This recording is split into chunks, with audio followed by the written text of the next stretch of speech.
But isn't it a fact that heavy metals and some carcinogens are in coal ash? Yes, and they're also in soil and naturally occurring. North Carolina is one of the biggest tobacco manufacturers in the country. Isn't it interesting that our Attorney General is now suing the largest competitor of that industry? You can believe that this is truly, genuinely the best thing to do, the best thing for the state, the best thing for the public purse. But if hospitals don't sign on and there are thousands of people who have to drive 2 hours to get care that's in their network, what do you say to those folks? We're fully committed to having a network where that is not going to be necessary. How are we going to make that happen in a few days? Already illegal in both Carolinas, but lawmakers in South Carolina say the moment a driver gets behind the wheel of a car, they shouldn't even be able to touch an electronic device. All shattered all across the ground. This was the middle of the afternoon, so there were customers inside at the time. That homeowner told me he was watching the footage from his home surveillance camera when he noticed something or some things. All right, and guys, we've been talking about these storm surges. Here's what that means. Where I'm standing right now is going to be essentially underwater this time tomorrow. You know, I've been here all week, and all week the air outside of the park here has been bustling with urgency and buzzing with hope, but now it's just kind of deafeningly quiet, and the air is just really heavy with sorrow and loss. I also just got confirmation from the FBI that they will be leading this investigation moving forward. Of course, sexual assault is a crime anywhere, but the fact that it happened on a flight makes this a federal case. Certainly a very big deal. I mean, the PIO, the Public Information Officer for Wrightsville Beach, got up there during a press conference today and said, look, you guys are putting our first responders at risk by being out there. Sorry. So he went through with the charges and cited that as the reason. I thought that was interesting. But the reaction to this storm in particular, I think in large part really does have to do with the impacts that this area got from Florence. But also, you know, I think a pretty good respect for the law enforcement agencies here when they have been saying for the past several days, look, get out, don't put yourselves in danger. Welcome to Unbroken, the podcast. I'm Savannah Levins. To assume the label of a product tells you exactly what's inside, right? Well, we sent popular CBD oils off to a lab to be tested, and turns out what's inside what you're ingesting is actually kind of a roll of the dice. You can hear, I mean, there's moments where they're very tense and quiet, and then that happens. This is a nail biter of a game. I just got a head count, 9,000 fans in the dome right now. As those shots rang out, and we do have video that we're about to show you. Before we do, I want to let you know it's very disturbing. It's hard to listen to. You can hear the gunshots. You can hear students screaming. The reason we want to show it is because it's sometimes easy to disassociate yourself from things like that. Since we're in North Carolina, this is in Florida, but we feel it's important to really bring home just how uniquely horrific this situation was. Take a look. Fred, I'll tell you, it was horrifying. My heart still hasn't fully recovered from it, but yeah, I just confirmed in the past hour with Charlotte Police that this was a weather-related crash, that this driver did lose control because of the wet roads. And as you watch the story, as you see this raw video, take a note, please, of the roads. You can see it doesn't look too bad, kind of like the roads are now, but this is the perfect example of why you just shouldn't be driving in these kind of weather conditions. It all happened live on air. We just drove up on this. We've got the EMS coming in right now, thank God. All right, this is at Elizabeth and Pineville Matthews Road. They just pulled a man out of this car. It looks like it hit a tree, and you can see it's now on fire. They have him over here. Hold on. We're gonna direct these emergency vehicles to this. A group of Good Samaritans freed the injured driver, pulling him out of the truck and off to safety, moments before the truck caught fire, quickly engulfed in flames. Oh my God, thank God we got this man out of the truck. These civilians here are just incredible. They've been talking to this man, keeping him talking. They have made a tourniquet on his leg, which is injured. Here comes medic. In minutes, the fire department arrived. Witnesses say the driver lost control on the wet roads. The civilians who rushed to the driver's aid, without question, saved his life. Is he okay? Yes, he's fine. Okay. They gave him a quick tourniquet with a belt. There was no one else in there, right? That you know of? It was a glimmer of light in a rainy day. You guys just stopped and helped that guy? Good Samaritans risking their own lives to save a stranger, unfolding live in front of thousands of eyes as we all held our breath. And he's doing okay, right? Yes, he's fine. He's just got a hurt leg. Are you shaking a little bit too? Yeah, a little shaken up. Thank you guys for stopping. Thank you. Now, for the record, I do want to say, of course, before we even touched a camera, we rushed over to see if we could be of any help. You see that video started when medic arrived, but thankfully that victim only suffered a broken leg, is expected to fully recover thanks to those Good Samaritans. They literally saved a life on live TV today, guys. Reporting live tonight, Savannah Levins, NBC Charlotte. NBC Charlotte defender Savannah Levins has been investigating these cancer clusters for years. Tonight, in an NBC Charlotte exclusive, she brings us a plea from two towns. The search for what's causing cancer in Huntersville and Mooresville. And there's one of my favorite pictures of all time, but Keenan and me on her wedding day.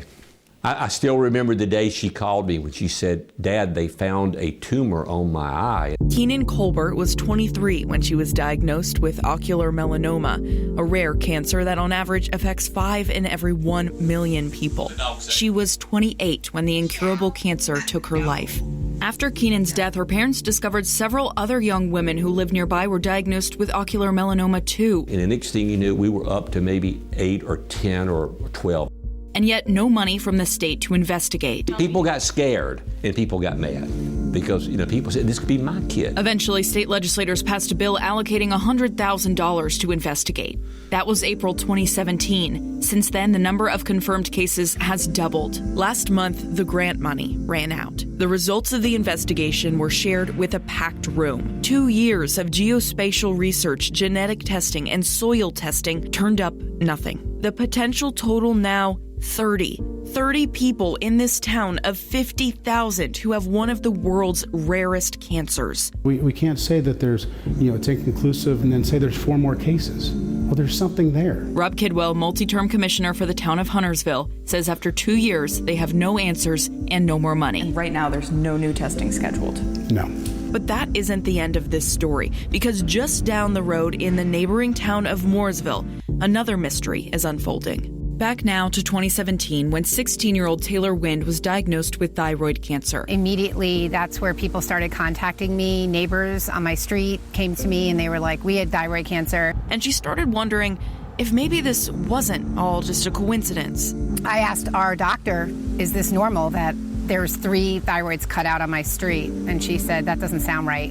Susan raised over $100,000 to pay independent researchers at Duke University to investigate. Those researchers used state data to determine that in Mooresville, thyroid cancer rates are about 2 to 3 times higher than average. Here, right down the road from an inexplicable cancer cluster, was another one. I mean, when you start, walking down your neighborhood and you're like, they have cancer, there's just no way. On my street alone, there's 3 of us. And I think until it happens to you directly, it's really easy to ignore. Mooresville Mayor Mile Atkins is frustrated. Nobody else is doing any kind of a study. A private citizen has to raise $100,000 to go figure out what got her daughter sick. The Duke University researchers, still using the grant money raised by Susan, identified and interviewed patients, tested their environments, their genetics. They tested the town's water. They tested schools for radon. Nothing, nothing, nothing. And then all eyes locked on the elephant on the lake. Duke Energy's Marshall Steam Station and the 17 million tons of coal ash sitting there in an unlined basin. The natural instinct would be the correlation between, well, we have all this coal ash and be toxic, and then does that have some correlation to these cancers? Duke Energy spokesperson Paige Sheehan agreed to sit down with me to answer our questions. Is coal ash toxic? No. If I had a bottle of water here and I were to drink a bottle of water, that water is perfectly safe for me. If I were to drink 50 of them while I'm sitting here, that water would be toxic because it's the dose and the exposure that makes it toxic. I can't imagine what these parents are going through. But that's why it's important for us to acknowledge that emotion. And then we have to ask that there be room in the discussion for the facts. But let's go back a few decades before coal ash and its potential health concerns made headlines.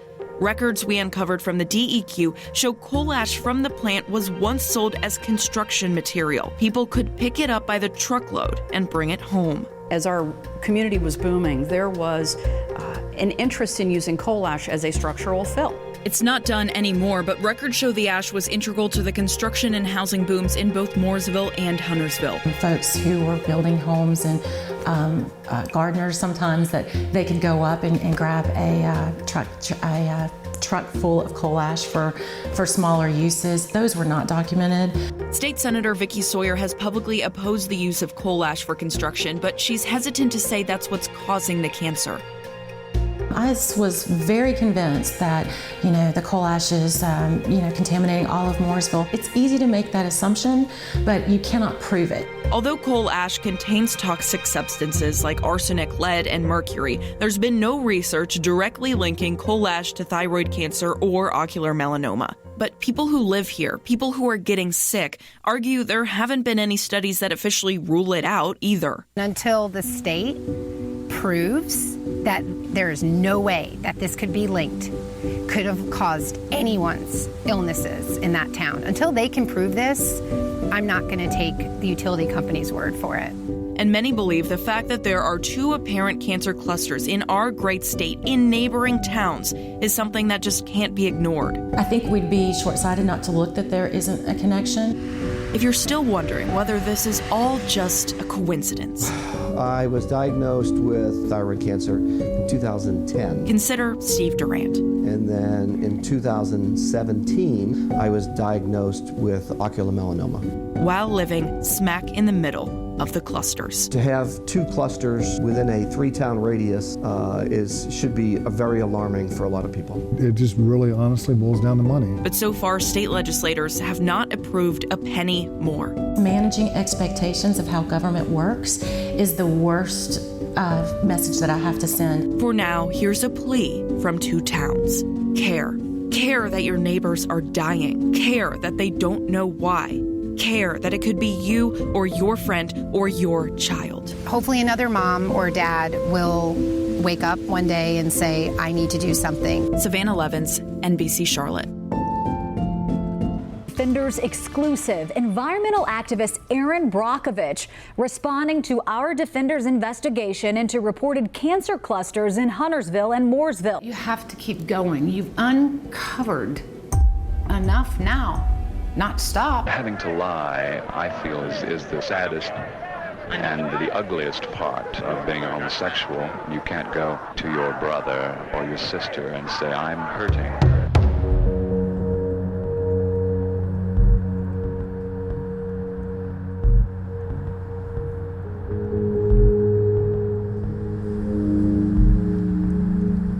Based on the way that homosexuality was addressed from the pulpit, I believe that though everyone was broken, I was a little more broken than everybody else because my particular sin was an abomination. Joshua Crocker says he didn't want to be gay. It was something that I had to overcome, had to get rid of, had to fix. I wanted a solution. After 2 decades hiding his secret, he began meeting with a conversion counselor based in Greenville, South Carolina. I believe that that was something that I might be able to experience victory over if I prayed hard enough, believed hard enough, studied the right things. Conversion or reparative therapy, the idea that homosexuality can be fixed, has been around since the late 1800s when cures included lobotomy and castration. Today, it more often manifests in the form of faith-based camps or counseling sessions. Those conversations with that counselor just kind of it reinforced that idea that I'm inherently gross. Recently, the effectiveness of conversion therapy has been widely discredited and criticized. Some studies have directly linked it to suicide. I remember driving back to my apartment, just weeping and yelling and being so angry and frustrated and sad. And I remember yelling at God while I was in my car going down the highway and just asking him why he hadn't fixed me yet. And I started thinking through where I could crash my vehicle and what bridges would be easiest to run off of and how I could do it in a way that make sure I don't make it.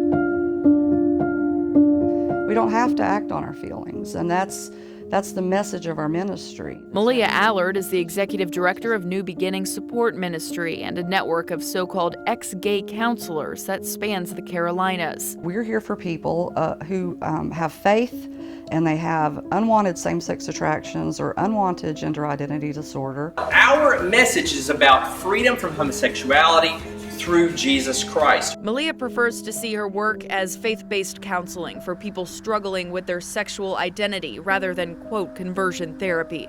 Do you think anyone can change that if they try hard enough? Do I believe you can pray the gay away? we're going to turn you all straight because you're all gay kids, and that's a problem. Okay?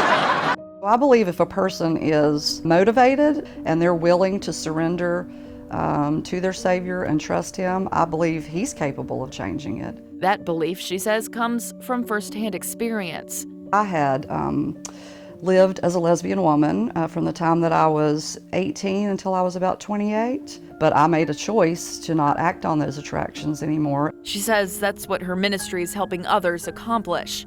Could you kind of talk to people who think that the church hates gay people? Mm-hmm. If people are gay and they're happy, our ministries are not there for them. More power to you. We're happy for you that you're happy. 15 states and D.C. have some law against conversion counseling, particularly when it relates to minors. But in both Carolinas, parents can legally enroll their children in these camps and programs. Parents will drag their teenagers into my office, and their goal is typically for me to fix them. The kid has to convince me they want to be there. They can't be being manipulated or coerced. Human rights groups say there are still some active conversion organizations that use physical and emotional abuse in their camps and their sessions. I'm not negating the fact that there have been some people practicing those methods that have behaved in ways that were wrong, but my ministry doesn't. For some who have gone through it, like Joshua, it was rough.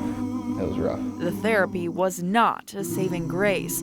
It was agony. If you could go back and talk to that 20-something-year-old guy who was driving down the road crying, begging to be fixed, what would you say? I would tell him he's not broken and that nothing good grows in the darkness. Nothing good grows in the darkness. Glory, glory, hallelujah. I am learning to be a full person for the first time in my life. My life is totally transformed. Glory, glory, hallelujah. I really love myself, probably for the first time ever. And now, finally, I like myself for the first time in my life. I mean, it really finally comes down to finding one other person to love and be loved by, and you serve each other's needs. It is true,